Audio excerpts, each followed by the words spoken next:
ดีครับเมื่อนี้พ่อใหญ่ยิ้มสิพามาเบิ่งเพิ่นแห่เขาวัดก่อนนะครับเนาะ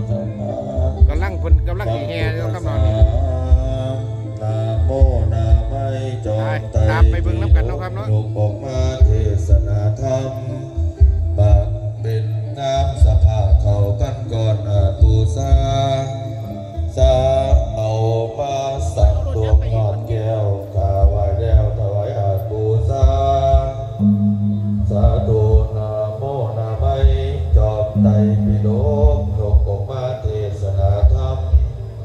บางเป็นงามสภาเขากันก่อนบูชาแห่ไปแล้วครับเนาะแห่เขาวัดก่อนแก้วถวายแล้วถวายบูชานะโมนะไมจอมไตรปิฎกยกออกมาเทศนาธรรมบางเป็นงามสภาเขากันก่อนบูชา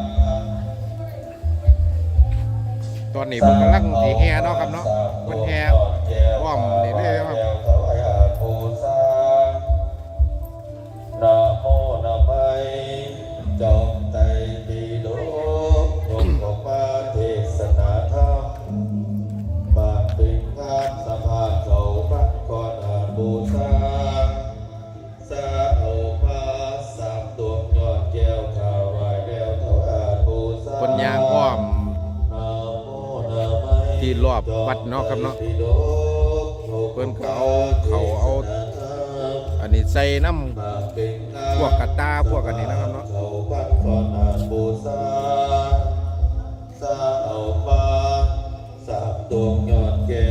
นี่ล่ะแห่เขาพันก่อนของบ้านเนาะเขาจะแบบนี้นะเนาะนะโมนะไมจอมไตรปิฎกโยกออกมาเทศนาธรรมบางเป็นงามสภาเขาพันก่อนบูชาสาเอามาสามดวงยอดแก้วมาไหว้แล้วถวายบูชานะโมนะไมจอมไตรปิฎกยกออกมาเทศนาธรรมบางเป็นงามสภาเขาพันก่อนบูชาสาเอามาสามดวงยอดแก้วถวายแล้วถวายบูชานะโมนะไมจอมไตรปิฎกยกออกมาเทศนาธรรมบางเป็นงามสภาเขาพันก่อนบูชาสาเอามาสามดวงยอดแก้วถวายแล้วถวายบูชา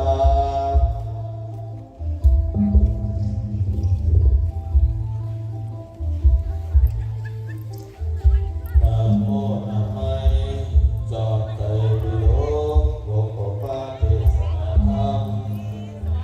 บางเป็นงามสภาเขาพันก่อนบูชาสาเอามาสามดวงยอดแก้วถวายแล้วถวายบูชานะโมนะไมจอมไตรปิฎก นี่แหละครับเพิ่นเอามาใส่จังซี่แล้วนะครับนี่ใส่เขาพันก่อนนี่ มาเป็นงามสภาเขาพันก่อนบูชาสาเอามาสามดวงยอดแก้วถวายแล้วถวายบูชานะโมนะไมจอมไตรปิฎกยกออกมาเทศนาธรรมบางเป็นงามสภาเขาพันก่อนบูชาสาเอามาสามดวงยอดแก้วถวายแล้วถวายบูชานะโมนะไมจอมไตรปิฎกยกออกมาเทศนาธรรมบางเป็นงามสภาเขาพันก่อนบูชาสาเอามาสามดวงยอดแก้วถวายแล้วถวายบูชานะโมนะไมจอมไตรปิฎกยกออกมาเทศนาธรรมบางเป็นงามสภาเขาพันก่อนบูชาสาเอามาสามดวงยอดแก้วถวายแล้วถวายบูชาสาธุนะโมนะ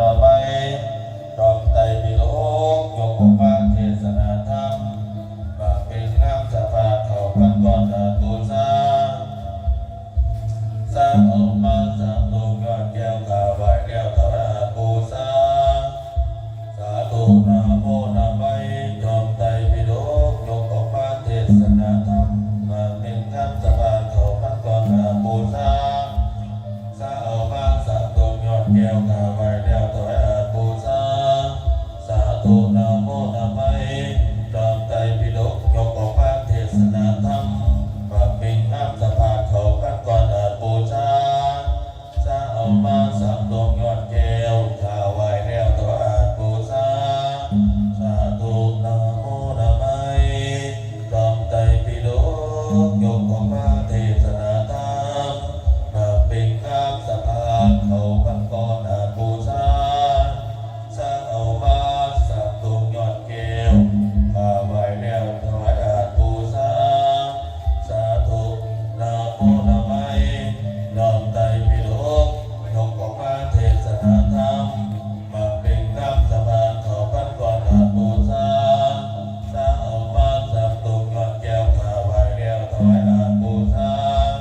สาธุนะโมนะไมจอมไตรปิฎกยกออกพระเทศนาธรรมมาเป็นน้ำสะพานเขาพันก่อนอาบูชาจะเอามาสามดวงยอดแก้วข้าไว้แล้วถวายอาบูชาสาธุนะโมนะไมจอมไตรปิฎกยกออกพระเทศนาธรรมมาเป็นน้ำสะพานเขาพันก่อนอาบูชาจะเอามาสามดวงยอดแก้วข้าไว้แล้วถวายอาบูชานะโมนะไมจอมไตรปิฎกยกออกพระเทศนาธรรมมาเป็นน้ำสะพานเขาพันก่อนอาบูชาจะเอามาสามดวงยอดแก้วข้าไว้แล้วถวายอาบูชาสาธุนะโมนะไมจอมไตรปิฎกยกออกพระเทศนาธรรมมาเป็นน้ำสะพานเขาพันก่อนอาบูชาจะเอามาสามดวงยอดแก้วข้าไว้แล้วถวายอาบูชาสาธุนะโมนะไมจอมไตรปิฎกยกออกพระเทศนาธรรมมาเป็นน้ำสะพานเขาพันก่อนอาบูชาจะเอามาสามดวงยอดแก้วข้าไว้แล้วถวายอาบูชาสาธุนะโมนะไมจอมไตรปิฎกยกออกพระเทศนาธรรมมาเป็นน้ำสะพานเขาพันก่อนอาบูชาจะเอามาสามดวงยอดแก้วข้าไว้แล้วถวายอาบูชาสาธุนะโมนะไมจอมไตรปิฎกยกออกพระเทศนาธรรมมาเป็นน้ำสะพานเขาพันก่อนอาบูชาจะเอามาสามดวงยอดแก้วข้าไว้แล้วถวายอาบูชาสาธุนะโมนะไมจอมไตรปิฎกยกออกพระเทศนาธรรมมาเป็นน้ำสะพานเขาพันก่อนอาบูชาจะเอามาสามดวงยอดแก้วข้าไว้แล้วถวายอาบูชาสาธุนะโมนะไมจอมไตรปิฎกยกออกพระเทศนาธรรมมาเป็นน้ำสะพานเขาพันก่อนอาบูชาจะเอามาสามดวงยอดแก้วข้าไว้แล้วถวายอาบูชา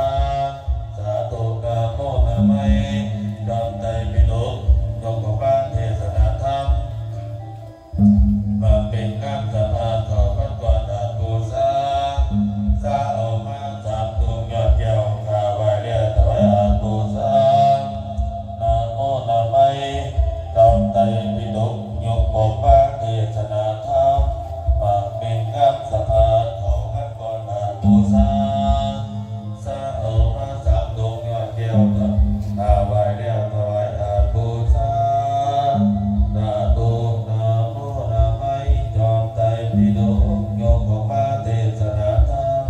มาเป็นน้ำสะพานเขาพันก่อนอาบูชาจะเอามาสามดวงยอดแก้วข้าไว้แล้วถวายอาบูชาสาธุนะโมนะไมจอมไตรปิฎกยกอ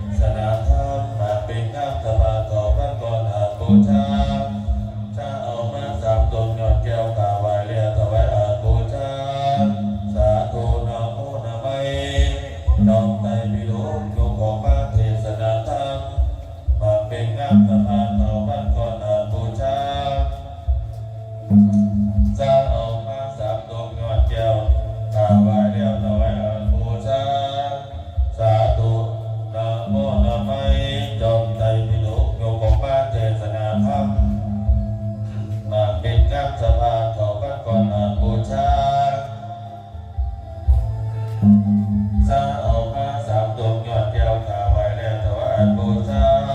สาธุนะโมนะไม่จอมใจปิฎกโยกมาเทศนาธรรมมาเป็นงามสะพานเขาวัดของทางบูชาสาเอามาสามดวงยอดแก้วขาไว้แล้วถวายบูชานะสาธุนะโมนะไม่จอมใจปิฎกโยกมาเทศนาธรรมมาเป็นน้ำสะพานต่อบ้านก่อนบูชาสาเอามาสามดวงยอดแก้วขาวไว้แล้วถวายบูชาสาธุนะโมนะไม่จอมใจปิฎกโยกมาเทศนาธรรมมาเป็นน้ำสะพานเข้าบ้านก่อนบูชาสาเอามาสามดวงยอดแก้วขาวไว้แล้วถวายบูชาสาธุนะโมนะไม่จอมใจปิฎกยกออกมาเทศนาธรรมมาเป็นคำสะพานเข้าบ้านก่อนบูชาสาเอามาสามดวงยอดแก้วขาวไว้แล้วถวายบูชาสาธุนะโมนะไม่จอมใจปิฎกยกออกมาเทศนาธรรมมาเป็นคำสะพานเขาพัดก่อนบูชาถ้าเอามาสามดวงยอดแก้วขาวไว้แล้วถวายบูชาสาธุนะโมนะไม่จอมใจปิฎกยกออกมาเทศนาธรรมมาเป็นงามสะพานเขาพัดก่อนบูชาถ้าเอามาสามดวงยอดแก้วขาวไว้แล้วถวายบูชาสาธุ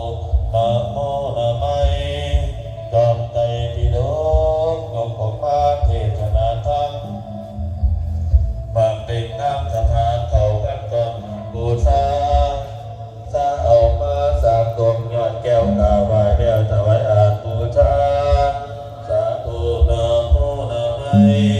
จอมใจปิฎกยกออกมาเทศนาธรรมกันมาเป็นงามสะพานเขาพัดก่อนบูชาสาเอามาสามดวงยอดแก้วขาวไว้แล้วถวายบูชาสาธุนะโมนะไม่จอมใจปิฎกยกออกมาเทศนาธรรมมาเป็นงามสะพานเขาพัดก่อนบูชาสาเอามาสามดวงยอดแก้วขาวไว้แล้วถวายบูชาสาธุนะโมนะไม่จอมใจปิฎกยกออกมาเทศนาธรรมมาเป็นงามสะพานเขาพัดก่อนบูชาสาเอามาสามดวงยอดแก้วขาวไว้แล้วถวายบูชาสาธุนะโมนะไม่จอมใจปิฎกยกออกมาเทศนาธรรมมาเป็นงามสะพานเขาพัดก่อนบูชาสาเอามาสามดวงยอดแก้วขาวไว้แล้วถวายบูชา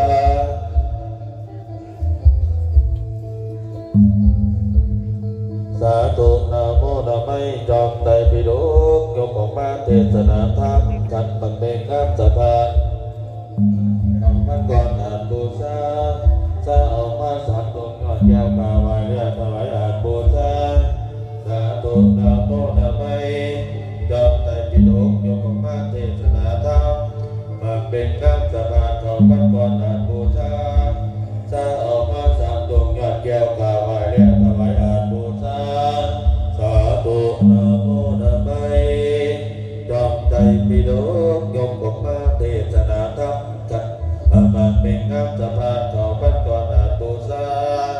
สาเอามาสามดวงยอดแก้วขาวไว้แล้วถวายบูชาสาธุนะโมนะไม่จอมใจปิฎกยกออกมาเทศนาธรรมมาเป็นงามสะพานเขาพัดก่อนบูชาสาเอามาสามดวงยอดแก้วขาวไว้แล้วถวายบูชาสาธุนะโมนะไม่จอมใจปิฎกยกออกมาเทศนาธรรมมาเป็นงามสะพานเขาพัดก่อนบูชา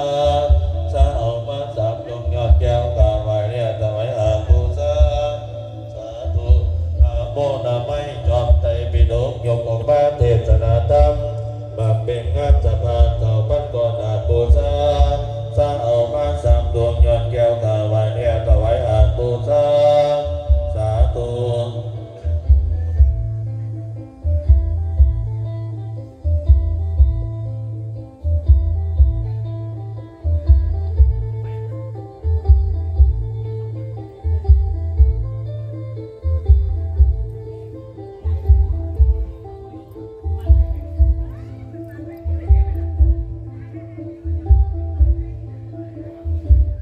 นี้จบเพียงแค่นี้แล้วเนาะครับเนาะ